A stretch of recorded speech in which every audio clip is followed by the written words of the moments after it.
count down so we can count down to 3.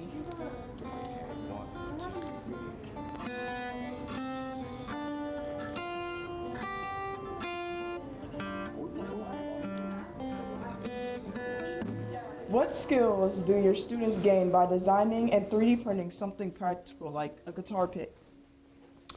Well, there's specific skills that they learn with each project.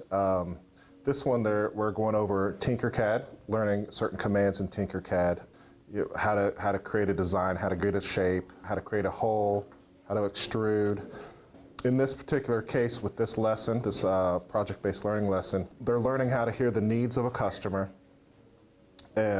listening to what they want, what they need, and then designing a solution for that problem.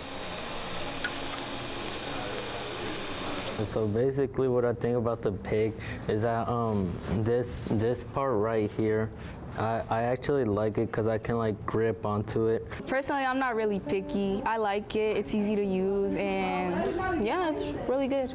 What challenges do students typically face when learning Tinkercad and 3D printing for the first time? If they're brand new to it, the biggest issue that they have is learning what each command or each button does.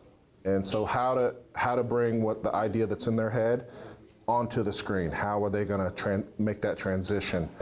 Okay, I like your designs. How many more of those are you going to put? What was your first reaction when you heard you'd be designing guitar picks for this project? It sounds good because you know you are gonna help someone else with your like designings. I want to do a really good job with them.